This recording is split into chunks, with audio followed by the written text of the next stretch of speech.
Hi, നമ്മൾ കുറച്ച് ദിവസം ഗ്യാപ്പിന് ശേഷം നമ്മൾ കാണുന്നത് അല്ലേ? വേറൊന്നുമല്ല, കുറച്ച് ബിസി ആയിപ്പോയി.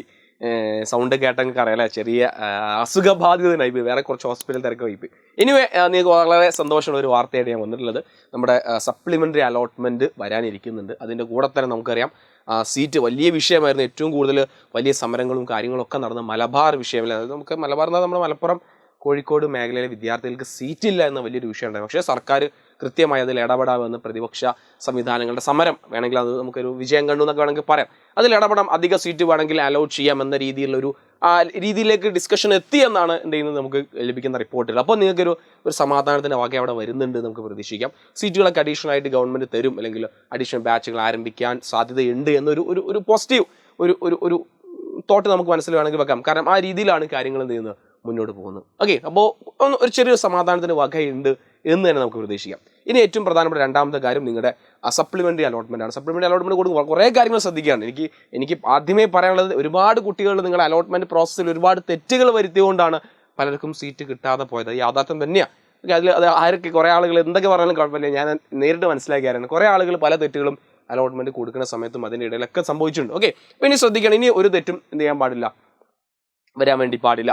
അപ്പോൾ ശരിക്കും അലോട്ട്മെൻറ്റ് സ്റ്റാർട്ട് ചെയ്യുന്നത്, സപ്ലിമെൻ്റ് അലോട്ട്മെൻറ്റ് ജൂലൈ 2-നാണ്. ജൂലൈ 2, 3, 4 3 ദിവസം നിങ്ങൾക്ക് സമയമുണ്ട്. ഈ 3 ദിവസത്തിനുള്ളിൽ നിങ്ങൾക്ക് എന്ത് ചെയ്യാം, ഇത് ഓൺലൈനായിട്ട് അപേക്ഷിക്കാം. കൃത്യമായി നമ്മൾ HSCAP സൈറ്റിൽ എന്ത് ചെയ്യും, കൃത്യമായി ഓപ്പൺ ചെയ്ത് വരും. അതിന് മുന്നേ ഏതൊക്കെ സ്കൂളിലാണ് സീറ്റ് ഒഴിവുള്ളത് അങ്ങനത്തെ മുഴുവൻ ഡീറ്റെയിൽസ് വരും.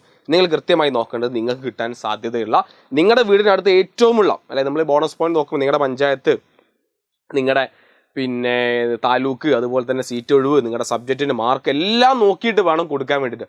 വെറുതെ കണ്ണും പൂട്ടി ഏതെങ്കിലും സ്കൂളിൽ കൊടുത്തു കഴിഞ്ഞാൽ സീറ്റ് കിട്ടൂല. ഓക്കെ, അപ്പോൾ കുറേ കാര്യങ്ങൾ ശ്രദ്ധിക്കാണ്ട്, അതൊക്കെ നമ്മൾ ഡീറ്റെയിൽ ഒരു വീഡിയോ നമ്മൾ ചെയ്യും. ഓക്കെ, അപ്പോൾ ഈ ഡേറ്റ്, അതായത് 2, 3, 4 തീയതിയാണ് നമ്മുടെ സപ്ലിമെൻ്ററി അലോട്ട്മെൻറ്റ് വരിക. ഓക്കെ, അപ്പോൾ ഞാൻ ഈ പറഞ്ഞ കാര്യം നിങ്ങൾ ശ്രദ്ധിക്കണം. വെറുതെ ചാടി കയറി കൊടുക്കരുത്. കൃത്യമായി നിങ്ങൾക്ക് ഏറ്റവും കൂടുതൽ കിട്ടാൻ സാധ്യതയുള്ള സ്കൂളായത് നിങ്ങളുടെ മാർക്ക് നോക്കുക. അവിടെ ലാസ്റ്റ് എടുത്ത കുട്ടിയുടെ മാർക്ക് ഒക്കെ ആ ഡീറ്റെയിൽസ് ഒക്കെ നമുക്ക് സൈറ്റിൽ കിട്ടും.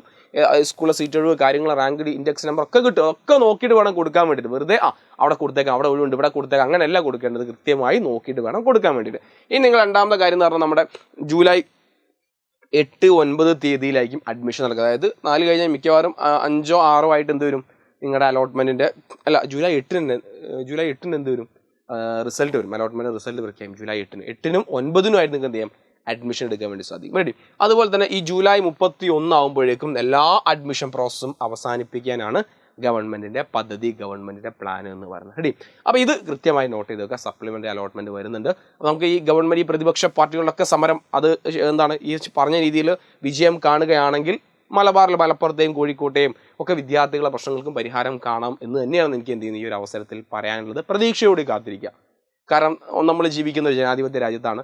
ജനങ്ങളുടെ ആവശ്യങ്ങൾ, ജനങ്ങളുടെ ഇക്വാലിറ്റി, റൈറ്റ്സിനൊക്കെ വേണ്ടി പോരാടുന്ന ഒരുപാട് ആളുകൾ ഇവിടെ ഉണ്ട്. അതിനൊക്കെ വിജയം കണ്ടിട്ടേ ഉള്ളൂ. അതുകൊണ്ട് സമാധാനത്തോടുകൂടി കാത്തിരിക്കുക. കിട്ടും തന്നെ നമുക്ക് എന്ത് ചെയ്യാം, പ്രതീക്ഷിക്കാം. അപ്പോൾ നിങ്ങളുടെ അലോട്ട്മെൻറ്റുമായി ബന്ധപ്പെട്ട സംശയങ്ങളൊക്കെ ഉണ്ടെങ്കിൽ നിങ്ങൾക്ക് നമ്മുടെ ഹെൽപ്പ് ഡെസ്ക് 24/7 നിങ്ങൾക്ക് വേണ്ടിയിട്ട് റെഡിയാണ്. നിങ്ങൾക്ക് കാര്യങ്ങൾ ചോദിച്ചാൽ എന്ത് ചെയ്യും, 24/7 എന്ന് പറഞ്ഞാൽ രാത്രി മെസ്സേജ് അയക്കരുത്, ഒരു പകൽ ഒരു 9 to 9 ഫ്രീ സംഭവം ഇവിടെ അവൈലബിൾ ആയിരിക്കും. അതനുസരിച്ച് നിങ്ങൾക്ക് റിപ്ലൈയും കാര്യങ്ങളൊക്കെ തരും. സോ നിങ്ങൾ എന്ത് ചെയ്യുക, ആ നമ്പറിൽ എൻ്റെ സംശയം കാര്യങ്ങൾ ചോദിക്കുക. ബാക്കി എന്തെങ്കിലും താഴെ കമൻറ്റ് ചെയ്യാം. അപ്പോൾ നമുക്ക് ശുഭപ്രതീക്ഷയോടെ കാത്തിരിക്കാം നമ്മുടെ സപ്ലിമെൻ്ററി അലോട്ട്മെൻറ്റിന് വേണ്ടി.